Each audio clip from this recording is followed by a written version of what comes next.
Exposition, an LMC Experience original podcast.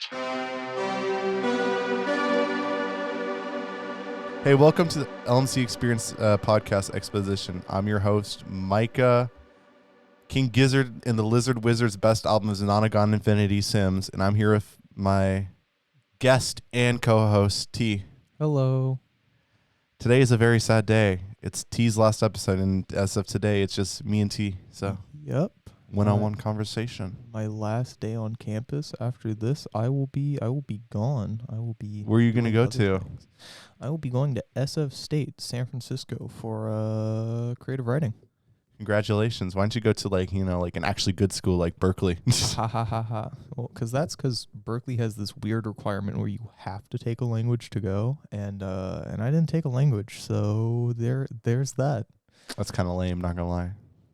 Honestly, I just didn't want to have to take a language over the summer, and that was the only way I was going to take one. And I was like, no, I'm good. I just want to be done. I just want to graduate. So what do you think you're going to do with your degree? I'll probably work on... actually, that's a good question. It really depends on what I do while I'm there. I'm not going to lie. If I do really good in I don't know, if I manage to write for their paper, and if I do good there, then I might just keep doing journalism stuff. If I don't, then I'm gonna hope that the creative writing side of things, actual all their stuff goes well. Cause, for sure. I'm gonna be taking some classes on getting published and the behind the scenes stuff for that. So that's the hopes. And then worst case scenario, I teach, which teaching's not a bad gig, bro. I mean pay-wise, it's kind of bad, but actual job stuff, it's pretty good. I'd like to teach, but I'd also like to get paid for teaching. So why don't you do both? Why don't you write for the newspaper and also teach? Because that's a lot of time, and I don't know if I'll have that kind of time. I don't know. Have you seen how busy teachers get? It's true. I mean, just as long as you're not a teacher in Florida. Yeah, no, never. Alabama. Never Florida, never Alabama. L plus ratio to Georgia, actually. Cop City who? Cop City who? Smoking that cop pack, honestly. Bro. Yeah. So just yesterday, actually, there was a whole bunch of anti-LGBTQ plus legislation over. I was wondering how you felt about it. Yeah, I mean, Ron DeSantis is just the biggest loser on the planet right now. Everyone knows how badly Trump is just kind of kicking his ass. Everyone knows that he can't do anything about Trump as a presidential candidate. So instead, he's just trying to turn Florida into the worst state humanly possible, and he's doing a really good job at it. That said, Florida's just kind of an L state to begin with. Oh, okay, you're just the extended boot of the United States. That's kind of a lame title to have. Mm-hmm. Plus, I mean, their weather is just the worst. Okay, Florida's weather's not that bad. Okay, someone who's been to Florida many, many times. They get 3 months of nice weather, and then it's just storm season for the rest of the year. Not even, bro. That's not even close. That's not even close. You're just lying on behalf of Florida, bro. This is straight anti-Florida propaganda. Okay. Yeah. As long as Ron DeSantis is in charge, I'm just doing anti-Florida propaganda. All right. I'm still sad that you're leaving though. I'm what am I gonna do without you?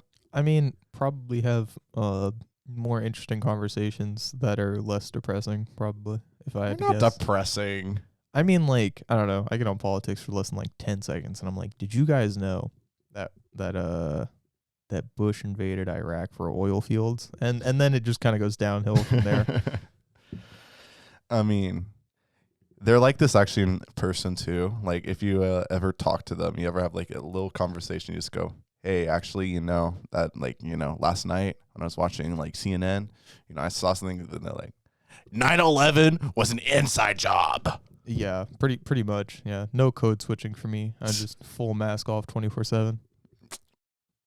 They were very. I wanted to, because this is a celebration. I feel as the last episode, I wanted to talk about some of your accomplishments you've done at Las Medanas College. What are some of the big things that you've done so far? I mean, Not like a lot to be honest. Like it sounds like I've done a lot, but that's because I make myself look pretty busy. Other than like writing for the paper and starting this podcast, I feel like I haven't done a lot at the school. Um, but like I don't know. That's been about it. Like I did Law Society this semester too. Like that was a nice little club. Shout out to Hiscox. Shout out to Hiscox. If he doesn't bring it back for next semester and if it sucks next semester, I'm gonna come back to personally be mean about it. It's probably a good idea. I also heard that you possibly will be working here next semester as well. That's a big if because I don't know what the tutoring stuff is. Like so for those not aware, I was offered a tutoring position, but I don't know if I can tutor without being a student. And if I can, I'd have to be classified staff, and I don't know what the back like the behind the scenes for that kind of stuff is. Mm-hmm. And also like I might just get like a job somewhere else. But That's not a bad idea. Yeah. I mean, you should be enjoying your college experience, okay? Enjoy is a very Okay. it's an interesting word to use there. Well, maybe like, bro, okay, like, so I've known you for about half a year now, right? Yeah. Okay, you need to, like, I see you yourself, and I'm like, homie, you just need to be like, let loose sometimes, bro. Yeah, I do, and that's like typically not what I talk about because when I do, people are like, "That's what you get up to in your spare time," and I'm like, "Yeah," and then people are like, "Damn, that's unhealthy," and I'm like, "All right, well, I guess I don't get to talk about my free time anymore." So, yeah. Is there anything like maybe that you hope to accomplish when you get to this this new environment? Ooh, that's a good question. Honestly, like yes and no. On the one hand, I do just want to get my degree and then be like, peace out, y'all. Gonna go get a job in my field now. Mm-hmm. But on the other hand, I want to still do like important stuff. Like I do, especially because I'll be in San Francisco for most of the time. I do really want to talk about homelessness and how it's affecting the city, not only in like the day to day, like what do you see, but also like, like how city politicians are like largely ignoring the issue and their ways of handling it have been very counterintuitive to say the least. Stuff like Banco Brown and how, someone who was clearly not killed in self-defense is being blamed for something they didn't do. Mm-hmm. That if you aren't aware, Banco Brown did nothing to that security guard and he got shot anyways. So Billie Jean is not my lover. I feel like there's some connection between what I just said and what he just said, but I'm not even gonna try to decipher. He was a it. Michael Jackson impersonator. No, that was the guy in New York. Oh, bro, that's messed up. Oh shoot, that was I cannot remember his name right now, but he was the guy in New York was choked. He got out struck by a smooth criminal, if you know what I mean. He was not a smooth criminal. He was the most unsmooth of criminals, but he was unfortunately struck. That was a joke, by the way. Don't take that seriously. It's very tragic what happened, but yeah. And I feel like being able to be like, I don't know, being light about it sometimes. Like it is the only kind of reprieve you have from like the constant depression of like, oh, another homeless black man was killed by another white guy. Like I feel like that's the only way you can really get around that like just depressing thought is trying to make the jokes you can. So you think that comedy is like a very big way to helping cope with, I don't know if it's a healthy way or a good way to cope, but I think it is one of the few ways that like we as a society can like collectively come together and try to cope with things. I think everyone who has access to the internet probably needs some amount of therapy, just like off the bat. Like, I don't know, if you've been on Twitter at least twice in your life, you probably need to go see a licensed therapist because you've definitely seen something that someone in the 1600s would like, I don't know, crash under the weight of, you know what I mean? Like meme culture nowadays, for example, is like so just absolutely terrifying to look at sometimes. Like, have you seen the things that people will post on social media? Honestly, I'm all the way back in 2018. 2018 is when my meme culture was around, dude. See, like 2023 meme culture is so just absolutely god awful. I mean, I see the Wojaks all the time. Is it like the big thing now? No, no. See, that's how I know yours is behind, because I might see, like, if I see 2 of those in a day, it's a good day for Wojak. I'm gonna be honest. Like that's how rare they are. Really? Mm-hmm. I mean, the only like meme accounts, like, because when I'm on Twitter, I really like to follow this one. There's 2 accounts that I really like. There's this one called Satan, where it's like, it's just like a joke, and it just shows how depraved humanity is. It's like the joke of it. And then, there's actually 2 more. The Right Wing Cope, which is really fun. I love that one too. Makes fun of right wingers, and I really like the also another one called the Sigma Female, which is just a whole bunch of strong woman memes. Are really funny too. I follow every weird esoteric shit poster I can find. That's 90% of my following, and it is quite worrying to watch sometimes, I will say. Like, I don't know, the border between esoteric and like schizophrenic is very, very thin on social media, and you can really see it sometimes. Well, going back to social media, how do you feel social media is gonna? Because you're very much into political science, even though you're not a political science major, right? Mm-hmm. How do you think the next election is gonna go? Next. What is it called again? The midterm election, not midterm elections. Presidential election. The primaries. Primaries, and then the one before primary. Yeah, so all of it's going to go terribly, right? Oh, primary in general. Yeah. Well, so we already know who's going to get the Republican nomination. And because Trump's the only viable candidate the Republicans have, they literally have to give him all of their trust. Like, they can't even act like they can't. They have no other candidates. Mm-hmm. And that's going to piss a lot of them off, but they're also idiots because they let him in the White House the first time, and they kind of did this to themselves. Like, he was always going to try to get in the office for a second time, and he's not going to stop until he gets that second time. And I feel like Republicans made the worst decision of their lives when they gave him 2016. That being said, Biden running against him for the second time, especially nowadays, might go well a second time in a row. For sure.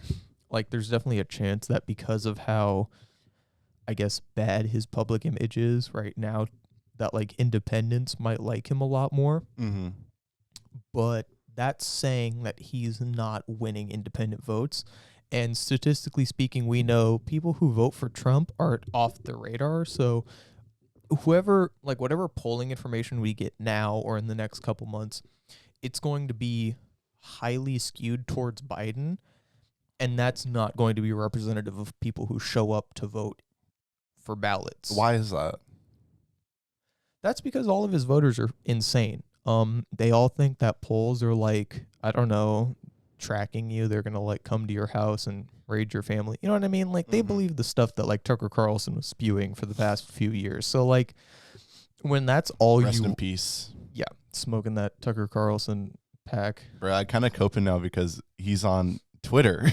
Yeah, okay, so for those of you unaware, Tucker Carlson got fired from Fox News, and he's now hosting a show on Twitter, which is the funniest chain of events in my life. Like, I'm so glad that I live at a time where Tucker Carlson gets fired from Fox and then thinks that Twitter is his next best option.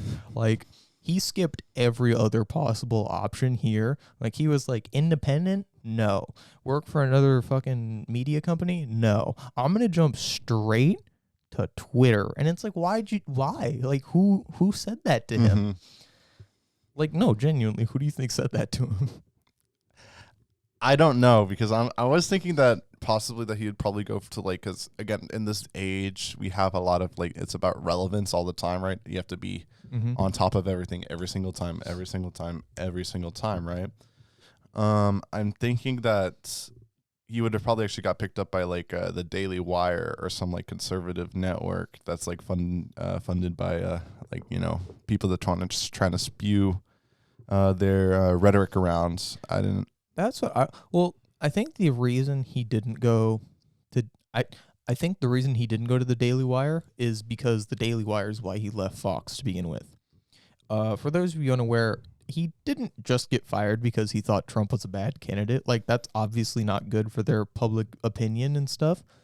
But he also was like the most watched man in America. He definitely wanted to get paid more, and he definitely wasn't going to get a pay increase, especially when you're looking at Daily Wire and someone like Steven Crowder, who's such a small persona in comparison to Tucker Carlson, getting paid $50 million for his deal. I think that's in 2 years, though, right? Yeah, but still, that's a huge deal for someone as small as Steven Crowder. So I think someone like Tucker Carlson, seeing that, probably got really mad and was like, "Oh, well, I should get paid more because I'm getting paid by like legacy media."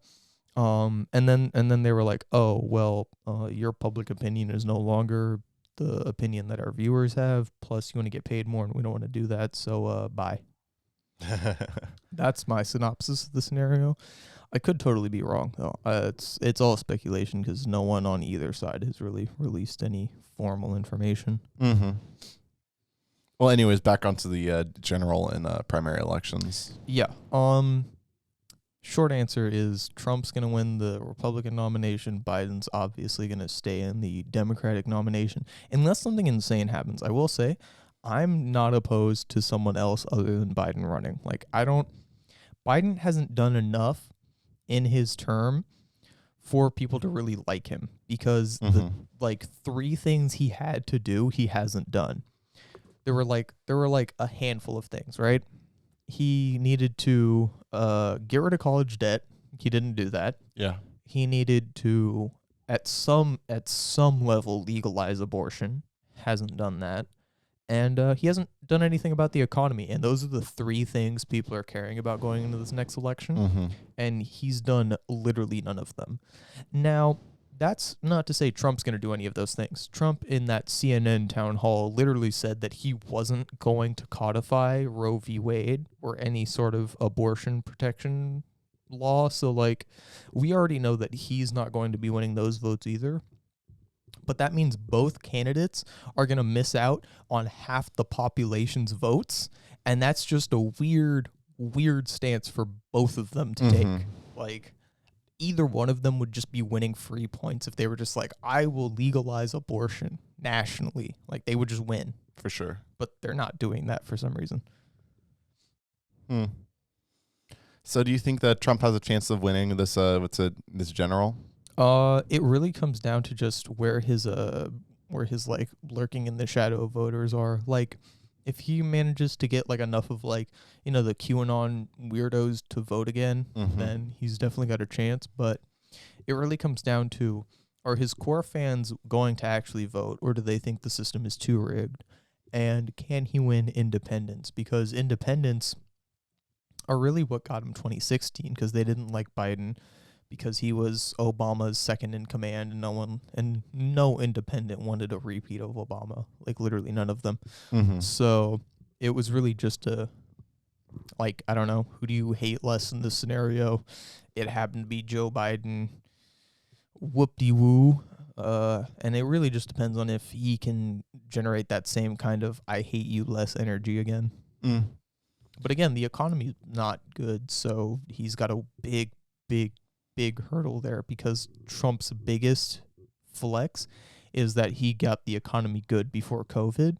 And if he can convince the American people that we can have 4 years of that economy, then he's probably winning. Isn't there like because I don't think it's possible, because again, I think it's just a downward trajectory after COVID, but I don't know. I'm not an economics person, so I don't know how to speak on it. I mean, it came back up a bit, and then you got to remember, the war in Ukraine has hammered almost every market to some extent. So, like, oil, for example, that's a big one. That's a big part of the economy, and Russia was a big supplier, and now they're not. I mean, by all means, most countries are still getting oil from Russia, like I think we are, if I'm not mistaken. But the amount we're paying and the amount we're getting is drastically different in comparison to before the war. So the the economy is suffering in that department, and seeing as this entire country runs on automobiles, it's kind of a big crucial factor that we kind of need. Mm-hmm. And if you're a sitting president who hasn't fixed gas prices, then you're just not going to win. That's pretty much how it goes. That makes sense. Anyways, for like a super big left turn or whatever, music. I love music. I love music. If you're listening to this literally the day it comes out, tomorrow is Friday the 19th, and there's this thing called Punk Prom in Oakland, and I will be skipping my own graduation to go to it because I like music more than I like sitting in the sun at 2 p.m. on a Friday afternoon. Well, I think anybody likes that more than. I mean, if you don't like punk, then like you wouldn't like it more. But if you like punk, then yeah, obviously. Oh, for sure. Well, who's your like top 5 right or top 3 right now? Top 3 right now. Ooh, that's a hard one. I think, JPEG Mafia. Shout out to Buttermilk Jesus. He's always top 3. I mean, my top 3 I don't think changes very often, to be honest. Like, especially if we're talking like across the board, all musical genres. I think Tool is one of the best bands there ever has been. I think their content's meaty, and 10,000 Days. Yeah, 10,000 Days. 10,000 Days is like my least favorite album of theirs, and it's still one of the best albums to come out in that period. So that should probably tell you a lot about the band. Anima is a great album, fantastic album. Probably solidified nu metal as a genre without literally, and they did it once. They were like, all right, we're done. Not doing this again. Bye-bye. I know the pieces fit. And then Lateralis, being the godfather of all math rock, is just perfect. It's not even math rock. It's like math core, like math metal music, bro. Yeah, math rock. I like that album out of all the ones that you mentioned. As like, I mean, it's the one I have the tattoo of. That's fair. The I one. You can't see it. I have a tattoo on my bicep. Which song is that one? Parable, not Parabola. Parable. It's the one before it. It's the little interlude track. But Schism be better though. Schism, yeah, like as a single, like by all means, it is the definitive single of the album. I'll give it that. It's a very, very good song, and it's a song I think, like, because of how singular and iconic it is, I've memorized it literally since childhood. Like the first time I heard it, I think I was like 3, and then I immediately remembered it for the rest of my life. For sure. I mean, personally for me, again, I think when I go back to like music, I think that at least like I'm not gonna say I'm not the biggest fan of Tool, but the song Lateralis, complete genius. Yeah, I mean, and I guess the biggest thing about Tool, in my opinion, is that the fans are kind of annoying, and I say this as someone with a Tool tattoo. Like, do I think the Fibonacci sequence is kind of cool, and that it's cool that they made a song using it? Yeah, of course. Do I think that everyone and their mother needs to know that they use that exact ratio to make a song? No, not everyone needs to know that. It's a good song without it. It's a great song without it even. Well, I think that's not even the part that I'm like thinking about. I'm thinking about like mathematically, or like what's it as a musician, like if you count out like the math. Yeah, that's what I mean. The music theory is incredible. Well, and that's what I mean is that like that's all the fans really care about, to be honest. And the conversely, the whole point of the song is that spiral out. Well, the whole point of the song is that kind of thinking is kind of antithetical to the band's kind of general thesis about life and humanity and like the human condition. So it's kind of funny that like on the song where they're doing the most, their entire thesis is literally chill the fuck out.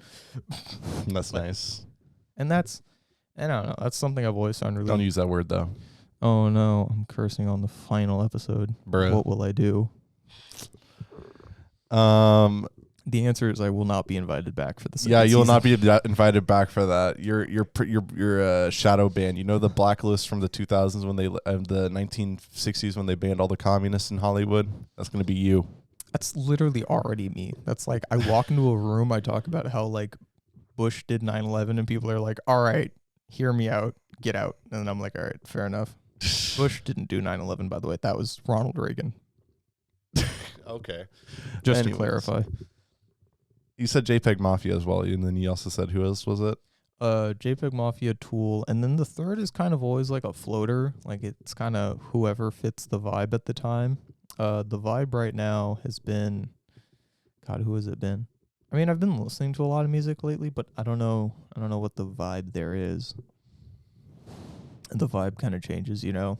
Like King Gizzard and the Lizard Wizard, amazing band. But They have some misses though. they do have some misses, but that's also because they have so much music in their catalog. Like I feel like you can't have that much content without having some duds. So like I don't know if I should be in awe of their like output or like disappointed that because they have so much output, some of it's kind of bad. Mm-hmm. Shout out to Death Insurance. No one knows who that is. Nope. She's signed to Andy Morin's label. Death Grips. Yeah, exactly. I love her album. Her one album, phenomenal. It's basically just 100 gex, but Death Grip sounding. It's amazing. I love 100 gex. I've already give you a top 3. All right, I'll give you a top 3. Okay. Yeah. Let's hear the Micah Sims top 3. Yeah, I'll know. You know what it's gonna be already. It's about to be the most unbased list of all time. It's about to be the most white girl indie pop list of all time. No. It's about to say Neutral Milk Hotel, and it's about to be the funniest thing I've ever seen in my life. Okay, A Tribe Called Quest. This is white girl indie pop. That is rap music, okay? Yeah, but like Tribe Called Quest. Yes, A Tribe Called Swans. Okay, see, white girl indie pop. See. That's not white girl indie. See? That's not even indie pop. That's literally like It's like ambient metal drone. come on, man. And then obviously Neutral Milk Hotel. That is actually white girl indie No, pop. that is definitely that's white girl indie folk. That's what it is. But shout out to Death Grips, obviously. Shout out to Death Grips. Seeing them on Saturday. I'm gonna wear my $40 praying shirt to go see them. You actually paid for the praying shirt? I love the praying shirt. I'm not gonna lie. Yeah, I've never seen it on you, so. Yeah, no, I'm saving it literally for Saturday. Like I haven't worn it yet. I am just waiting.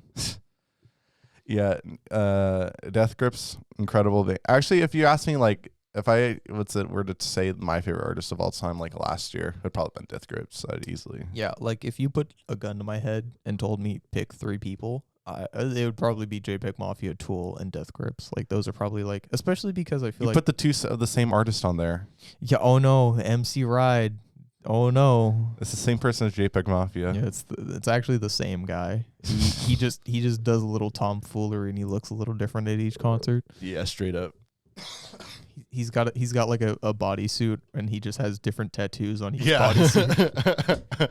You see a sleeping bag? He puts that on. Yo, the sleeping bag. You don't know how mad I was when I went to the website the same day, right? Like I saw the post of the sleeping bag and I was like, oh shit. And it was like 6 hours ago and I was like, there's no way it's sold out. It was sold out. Bruh. You know who I saw was with it was you know, the guy, because I remember this canceled guy. His name was Andrew Callahan. We don't talk about him. He's not a good guy anymore. I mean, like, no, here's the thing. I think Andrew Callahan is a very interesting case because he could easily make a comeback. But he'd have to do some proving. Cause like, I don't know how much of the stuff that did come out at the time was true. Cause you know, I didn't really pay attention to it that much. I just saw what it was and I was like, ooh, that's not good for Andrew. And like, for some context, I have a Channel 5 shirt. I love Channel 5. I thought Channel 5 was one of the best independent news things to happen in like recent years. I mean, if you don't know what we're talking about, it's kind of like a YouTube channel. Just like, yeah. Andrew Callahan ran a YouTube channel called Channel 5 and he went like across the United States. He even went international to cover the war in Ukraine. And And then right after he got a documentary with HBO released, he then was some stuff came out about him being a sex pest. And if you don't know what one of those is, then you can go Urban Dictionary that. Don't look it up on Urban Dictionary. It's probably going to give you a better definition than something than, like, I don't know. Go to Merriam-Webster because There's no way sex pest is in Merriam-Webster. Like, well, I know that it's in Urban Dictionary, but like, I don't want people to go down that rabbit hole. Dr. Hannum, I know you're listening to this, Vice President. Do not go to Urban Dictionary. You can go to Urban Dictionary for like 4 definitions, and it'll give you like good definitions. But yeah, no, don't just scroll on Urban Dictionary. You're gonna find something you didn't mean to. Don't. But anyways, like, there's this guy. I think his name was he was like a black guy, and he wears like a bandana. Is his name like? I can't remember his name, but he was like one of the best parts of that entire channel. He just did shit. Like, he didn't care. No. It was not the it was the co-host. I was talking about one of the guests on. I mean, when he went to something con. It was like the He NFT went to con. so many cons, dude. It was like the NFT con. And there was this guy, I forgot. Oh, CryptoCon. Yeah, CryptoCon. And then he went and like talked to one of the influencers. Didn't he talk to like the one black guy there? Yeah. Like, not to throw shade at the crypto bros, even though they kind of deserve it. Y'all are a white crowd, like a very, very white crowd. It's a little concerning, guys. Just saying. He had like a whole like smoking mascot. that Friedman pack, by the way. He had like a whole mascot of himself there too, and then like I remember seeing that he actually bought one of those the what do they call it again? The MC Ride sleeping bags. Honestly, I'm not surprised the crypto bro bought one of those. That's like the most crypto bro thing you could do. It's kind of fire though. I'm not gonna lie to you. I was just surprised that they even made it. Like, when I saw it, I was just in awe. I was like, you guys really went out of your way to make a sleeping bag. That's pretty Death Grips though. Is it? I feel like something Death Grips would have been like, I don't know. Well, if Death Grips on Saturday don't show up, that's pretty Death Grips. Yeah, that's the most Death Grips thing, yeah. I think I'd be pretty happy if that happened to me. I was really hoping for it to happen with Sick New World, I'm not gonna lie. Like, I was really banking on them just not showing up and everyone getting mad about it. It would have just been like Frank Ocean #2. Oh no, but Frank Ocean's one was like actually a travesty. See, like, you expect that stuff from Death Grips. You don't expect that stuff from like someone who's like, you know. No, anyone who thought Frank Ocean wasn't going to pull some shit, I feel like kind of deserved it, because like, it's Frank Ocean. Like, when was the last time this man even said he was like interested in putting out music? I mean, he really does hate his fans though. That's what I'm saying. Like, he's not very interested in doing that anyways, at least not like, not to an extent that he's like, you know, talking about it, putting out new music or anything like that. So I feel like for people to have such high hopes about his one performance in the past X amount of years, I don't know. It's a little weird to be so, I guess,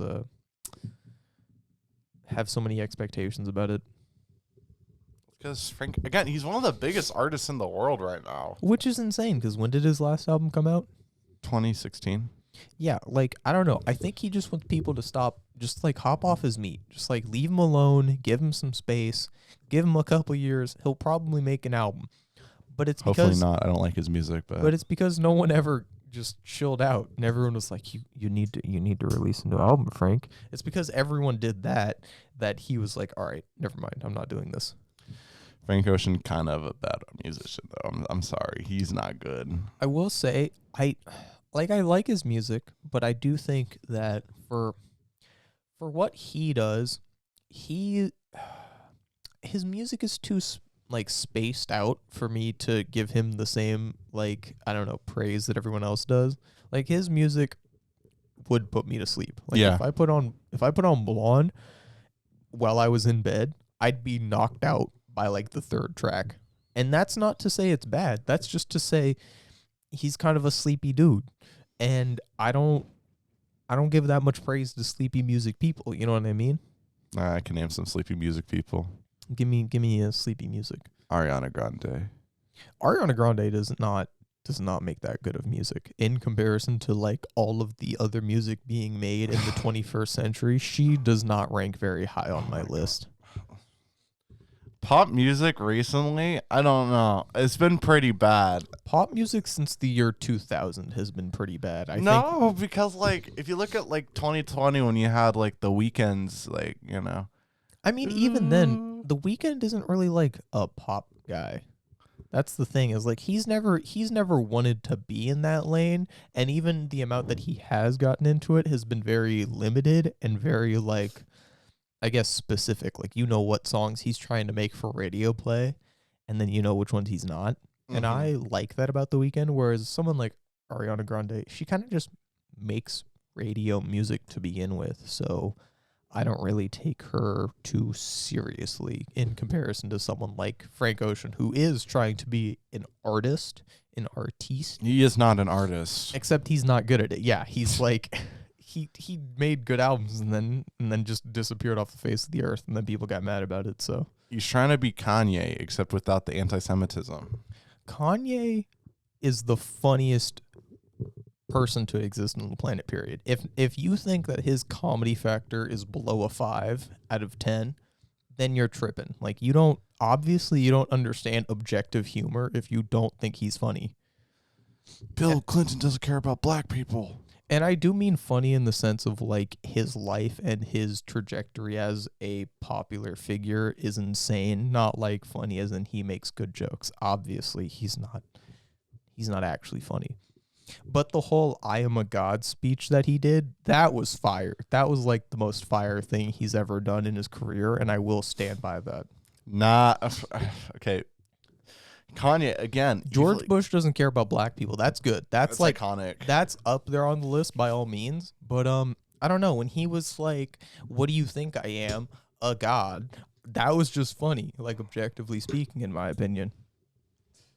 Like he really got on there, and he just said he thought he was a god, and I was, yep, okay. I like that one when he's like, slavery is still a thing in America, because it's true.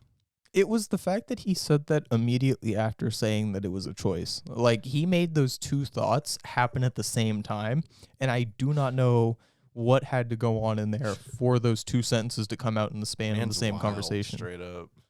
Yeah, like I said, like, he is, by all means, a very funny character because he does not try to be serious. Like, and when he does, he's bad at it. So, like, you either don't take him seriously because he isn't taking himself seriously, or you do take him seriously and you're just met with disappointment. So I just choose not to. And I don't know.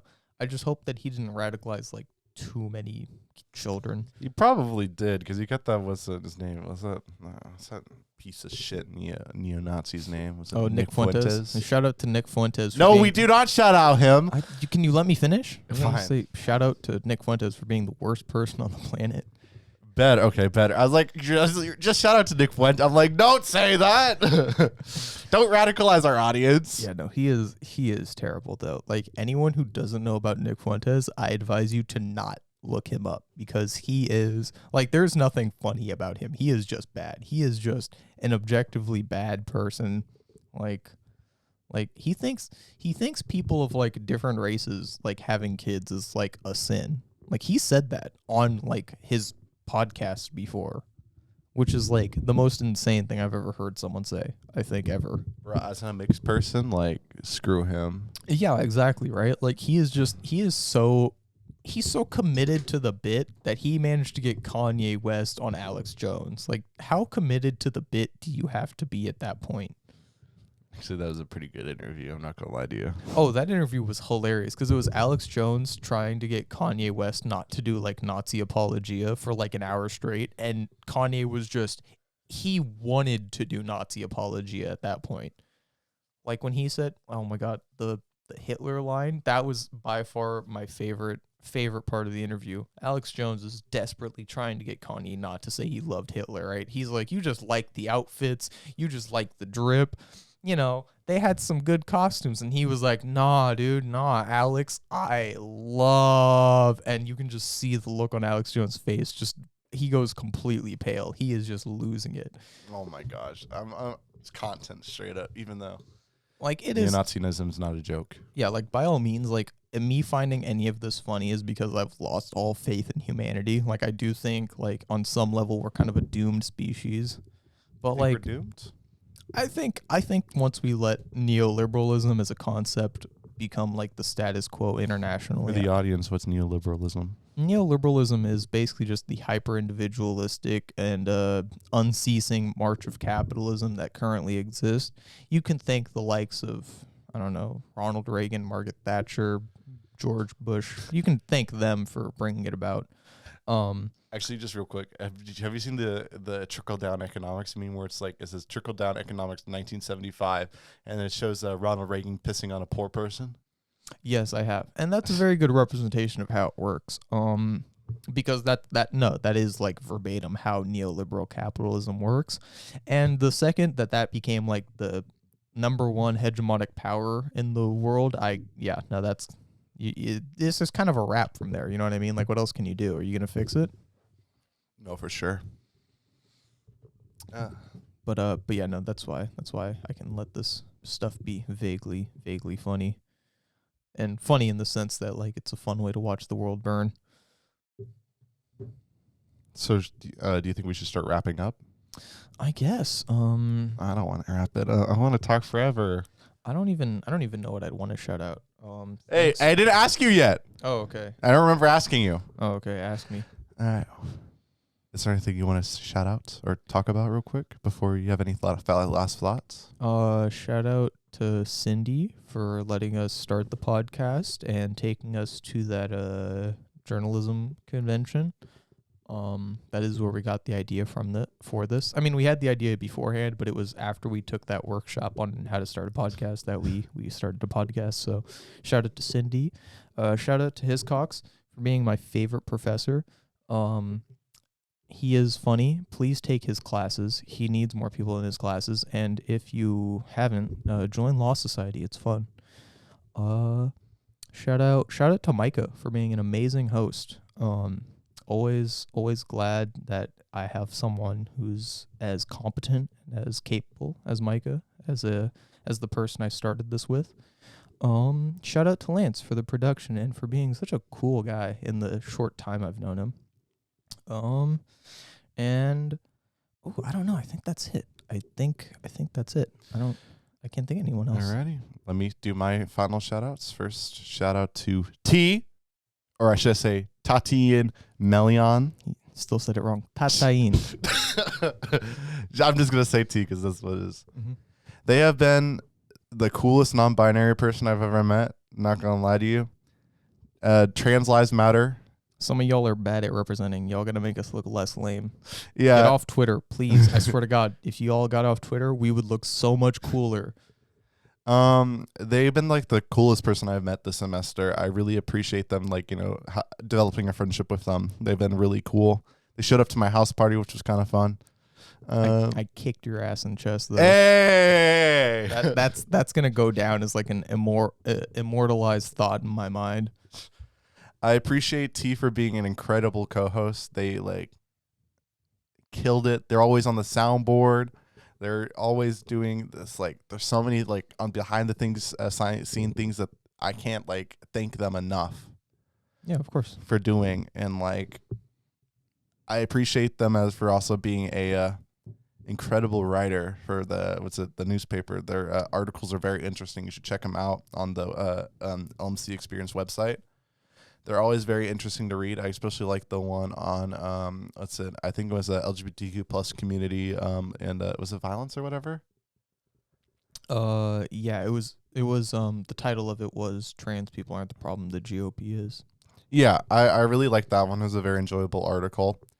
And I would have to say, also want to thank T for actually getting me started in journalism. I would have not been a part of journalism if it was not for T. I was just like, you should do it. It's like, it's been fun. And I said it's been fun after writing 2 articles. Like my background in the field was non-existent. And I was just like, it's fun. Shits and giggles.